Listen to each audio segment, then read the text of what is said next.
Em agosto de 1969, Hollywood se viu diante de um dos crimes mais brutais de sua história. A atriz Sharon Tate e seus amigos foram atacados de forma impiedosa por um grupo liderado por Charles Manson, um profeta autodeclarado. Manson manipulou seus seguidores a cometerem crimes em nome de sua suposta revolução. Mas como um criminoso conseguiu se transformar em um dos nomes mais temidos dos Estados Unidos? O que levou as pessoas comuns a matarem por ele? E qual a conexão entre Manson, os Beatles e até mesmo projetos secretos do governo? A história de Charles Manson é um mergulho no lado mais sombrio da mente humana. Conheça tudo agora, aqui no Biografia do Crime. Charles Miles Manson nasceu em 12 de novembro de 1934. Sua mãe, Kathleen Maddox, tinha 16 anos e seu pai era um trabalhador itinerante de 24 anos, conhecido como Coronel Scott. Mas ele foi embora assim que soube que a jovem estava grávida. Kathleen bebia muito e às vezes vendia o corpo. Ela costumava deixar Charles sozinho em casa quando saía para beber e nas primeiras semanas nem deu um nome para o filho. Após certo período, ela decidiu chamá-lo de Charles. Certo dia, Kathleen segurava Charles enquanto estava numa cafeteria e uma garçonete disse que queria comprá-lo. Ela aceitou e pediu um jarro de cerveja como pagamento. Depois de beber tudo, Kathleen saiu do lugar e abandonou Charles. Quando soube disso, o tio dele começou a procurá-lo e o encontrou após 4 dias, o levando de volta para casa. Quando Charles tinha 6 anos de idade, sua mãe e seu tio assaltaram um posto de gasolina. Foram presos na prisão estadual de Moundsville e condenados a cumprir 5 anos de pena. Com isso, o menino foi morar com os avós, que eram muito religiosos. Após um curto período, ele foi morar com uma tia e um tio em Macon, na Virgínia Ocidental. Os novos tutores eram ainda mais religiosos do que os anteriores, e o tio de Charles o chamava de Maricas. No primeiro dia de aula, quando Charles tinha 6 anos de idade, seu tio o mandou à aula usando um vestido para que, segundo ele, Charles aprendesse a lutar. Quando completou 8 anos de idade, Kathleen foi libertada da prisão e o levou de volta para casa.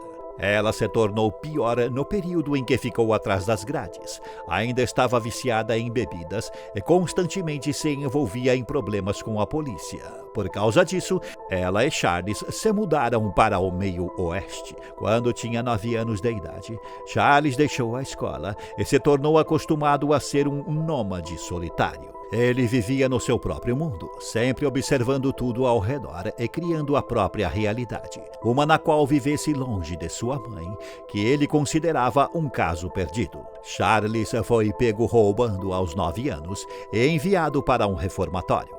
Após 3 anos, ele foi preso de novo e mandado para Gibalt School for Boys, em Terre Haute, Indiana. Kathleen disse ao filho que o visitaria, mas nunca fez isso. Após 10 meses internado, Charles fugiu, roubou um mercado e, quando o dinheiro acabou, praticou outros roubos. Quando tentou fugir levando uma bicicleta que não era sua, ele foi capturado e levado de volta ao centro de detenção em Indiana. Usando um alicate, ele fugiu de novo, libertando outros 30 garotos que fugiram junto com ele. Ele roubou um carro, mas como tinha apenas 13 anos de idade, conseguiu se distanciar pouco do local e foi pego de novo. Quando foi levado ao tribunal juvenil, ficou surpreso, pois sua mãe estava lá. Kathleen testemunhou, dizendo que não o queria de volta. O juiz se compadeceu pela situação de Charles e o mandou para Father Flanagan's Boys Town, uma ONG que abrigava meninos e famílias. Ele ficou 4 dias no local e fugiu com outro jovem chamado Black Nelson. Eles roubaram um carro e colidiram com o veículo. Mesmo assim, os meninos foram para a casa do tio de Black, um veterano da Segunda Guerra Mundial que praticava crimes. O homem deixou os meninos ficarem, com a condição de que eles praticassem assaltos à mão armada. No terceiro roubo, os 2 foram presos e Charles foi mandado para Indiana School for Boys, em Plainfield, onde ficou durante 3 anos. Lá, Charles foi frequentemente estuprado por outros internos e por funcionários, e também foi atacado pelos guardas. Certa noite, após sofrer a violência sexual, ele arrancou um de seus agressores com uma barra de ferro e conseguiu escondê-la debaixo da cama de outro agressor, o incriminando. Ele fugiu 18 vezes, mas sempre era capturado novamente. Em março de 1951, sua pena aumentou e ele foi transferido para uma instituição de segurança mínima, a National Training School for Boys, em Washington. Essa foi uma mudança na vida dele, pois no local o foco realmente era reabilitar os internos, que também recebiam boa alimentação. Charles gostou dessa mudança para melhor, mas não queria ser reabilitado. Aos 15 anos de idade, ele foi submetido a uma avaliação psiquiátrica e foi diagnosticado como agressivo, antissocial e analfabeto. Um assistente social declarou que Charles tinha traumas emocionais severos e precisava de um tratamento psiquiátrico com urgência. Nele também foi identificado um talento acima da média para a música. Em outubro de 1951, ele foi transferido para o Natural Bridge Camp, na Virgínia. Semanas antes de uma audiência para liberdade condicional, estuprou outro interno quando foi ameaçado com um objeto cortante. Ele foi classificado como extremamente perigoso e enviado para uma prisão de segurança máxima. Com 19 anos de idade, Charles era visto como um caso perdido.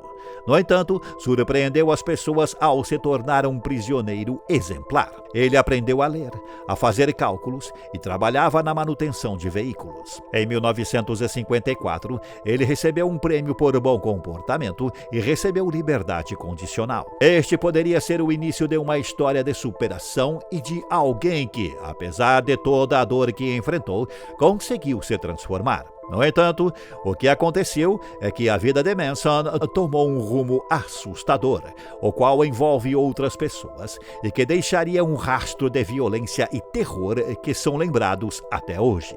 No dia 1º de janeiro de 1954, ele recebeu um prêmio de serviço meritório por suas conquistas acadêmicas. Sua dedicação aos estudos e sua aparente mudança de atitude levaram Charles a obter a liberdade condicional em 8 de maio de 1954. Ele foi colocado sob os cuidados de sua tia e seu tio, mas, em menos de um mês, o jovem de 19 anos voltou a morar com sua mãe, que também havia sido recentemente libertada da prisão. Após 6 meses solto, Charles se casou com Rosalie Jean Willis, que trabalhava como garçonete. Os dois tiveram um filho, Charles Manson Jr. Charles trabalhava em emprego de baixa renda e roubava carros, usando o dinheiro para sustentar sua família. Com um desses carros roubados, ele levou esposa e filho para Los Angeles. Como o veículo foi roubado em Ohio e levado para outro estado, ele foi acusado de crime federal e recebeu uma pena de 5 anos de liberdade condicional. Porém, como não foi à audiência, ele foi preso. Charles foi condenado a 3 anos de prisão na ilha de Terminal Island, em San Pedro, Califórnia. Alguns meses se passaram e, enquanto ainda estava preso, ele soube que a mulher estava morando com outro homem. Depois de 2 anos, ela conseguiu o divórcio. Charles recebeu liberdade condicional de 5 anos em setembro de 1958. Ele se tornou cafetão e aliciou uma jovem de 16 anos. Nos anos seguintes, foi da Califórnia ao Novo México, sempre cometendo crimes e chamando a atenção da polícia. Em junho de 1960, enquanto havia um mandado de prisão contra ele na Califórnia, ele fugiu para o Texas. Ele tentou descontar um cheque falso e foi mandado de volta para Los Angeles. Aos 26 anos de idade, ele foi mandado para a penitenciária dos Estados Unidos na ilha McNeil, em Washington. Enquanto estava preso, ele aprendeu a tocar violão e se interessou por cientologia, um conjunto de práticas que é visto como religião por algumas pessoas, a qual foi fundada em 1953.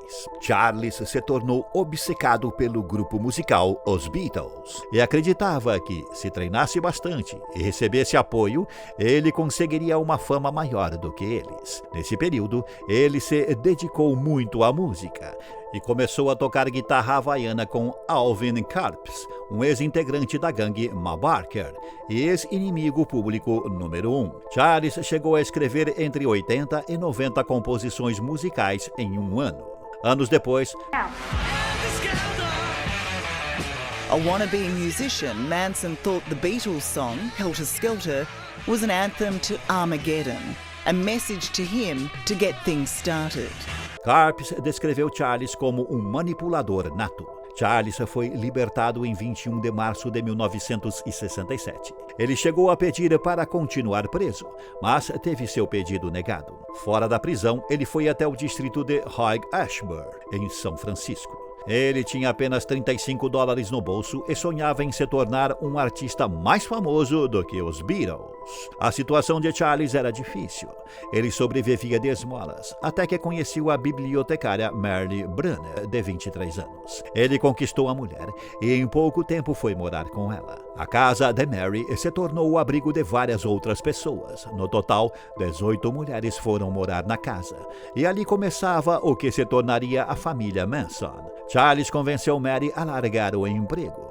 Ele se utilizava de manipulação e de drogas como o LSD para tornar as mulheres suas seguidoras devotas. Grande parte dessas mulheres vinham de lares problemáticos, o que as tornava as iscas perfeitas para Charles, que agia como um profeta. E se você está gostando deste vídeo, considere deixar um valeu demais. Aí na aba de comentário tem um símbolo, um coração com um cifrão dentro.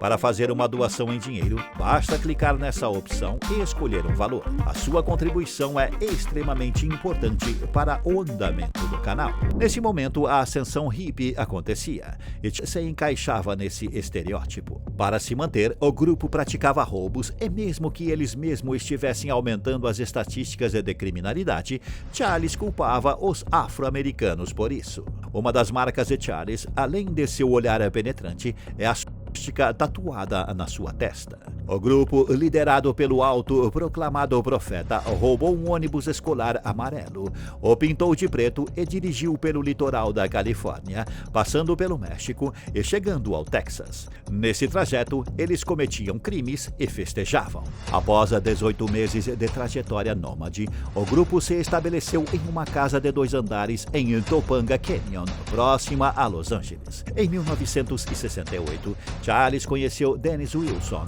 baterista da banda Beach Boys. Nessa época, o grupo, conhecido hoje como Família Manson, começou a frequentar a casa de Dennis. O baterista chegou a apresentar Charles a algumas pessoas influentes do universo musical, mas, eventualmente, essas pessoas se afastaram de Charles devido à sua influência destrutiva. Frustrado, mas ainda acreditando que seu futuro lhe reservava algo magnífico no cenário musical, Charles dizia acreditar que os Beatles enviavam mensagens codificadas para ele através de suas músicas, em especial na canção Helter Skelter. Esse título da música pode ser traduzido como caos ou desordem, e esse é um detalhe extremamente importante na história. A família Manson, que hoje é vista como uma seita liderada por Charles, passou a morar no rancho Spahn. He collected them, mainly young women. Charlie loves us to be beautiful, and he let us be beautiful. And as their self-declared messiah, set up a commune at an old ranch just half an hour north of Los Angeles. To outsiders and filmmakers, Manson's ranch was what the 60s was all about. Free love and plenty of LSD. But it would soon turn much darker. Esse local era usado para a gravação de filmes com temática de Velho Oeste. Mas quando o grupo se estabeleceu ali, o local não era utilizado e era praticamente abandonado. Para continuarem morando ali, Charles convenceu uma das seguidoras de apelido Squeaky a ter relações com o dono do lugar, George Spahn. No rancho, as pessoas que chegavam, em maioria mulheres, eram obrigadas a queimar as carteiras de identidade e recebiam novos nomes. Havia vários momentos sexuais em grupo e Charles era visto como um tipo de messias. Ele começou a preparar a sua família para uma suposta revolução que se aproximava, mas sua intenção era adiantar esses eventos por meio de extrema violência. Em 8 de agosto agosto de 1969, Charles ordenou que sua família invadisse a casa do produtor musical Terry Melcher, um homem em que tinha rejeitado o seu trabalho. Mas quem estava na residência no momento da invasão era a atriz Sharon Tate, que estava grávida de 8 meses. Junto com a atriz estavam os 4 amigos dela, Jay Sebring, Abigail Folger, Wojtek Frykowski e Stephen Parent. Tate era uma das personalidades mais famosas daquela época e esperava o filho do diretor Roman Polanski, que não estava em casa no momento da invasão. Essas 4 vidas foram tiradas de maneira brutal pela família Manson. The memory of those killings on the 9th of August 1969 will never be erased. How would you describe? No dia seguinte, a família invadiu outra casa e assassinou o casal Leno e Rosemary LaBianca, deixando mensagens escritas com sangue, tentando incriminar os Panteras Negras. A manobra não deu certo. As investigações conseguiram chegar até Charles e seus seguidores, e em 1971 eles foram condenados à pena capital. No entanto, com a abolição da pena na Califórnia, as sentenças foram revertidas em prisão perpétua. Charles morreu na prisão em 19 de novembro de 2017, aos 83 anos, por causas naturais. Como já dito no vídeo, a história de Charles se desenrolou no mesmo período em que os Panteras Negras estavam se organizando para lutar pelos seus direitos, no período de ascensão da cultura hippie e numa época em que a violência crescia. Nesse período da história, também acontecia algo que até hoje é alvo de muitas teorias da conspiração: o projeto MKUltra. Esse foi um programa conduzido pela CIA, que fazia experimentos ilegais em humanos, se utilizando, muitas vezes, de LSD, a mesma droga que Manson utilizava. Segundo o escritor, pode haver uma relação entre os atos cometidos pela família Manson e o MKUltra. No livro dele, chamado Caos, Charles Manson, a CIA e a História Secreta dos anos 60, ele explora dados que podem ter sido deturpados pelas autoridades que investigaram o caso da família Manson. Também aborda temas polêmicos como má conduta e negligência policial e até vigilância por agentes da inteligência. A série, que será lançada em breve pela Netflix, Caos, Os Crimes de Manson, vai se aprofundar nessas teorias. No teaser, é levantada a hipótese de que o próprio Charles tenha sido uma marionete. Acredita nessa hipótese? Exactly what the CIA was trying to create. Well, you're suggesting Manson was a puppet.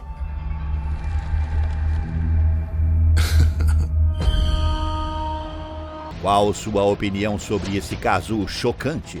Quais outros casos você gostaria de ver aqui no Biografia do Crime? Deixe a sua sugestão nos comentários. Não se esqueça de deixar o like e se inscrever no canal. Obrigado por assistir até aqui e até a próxima.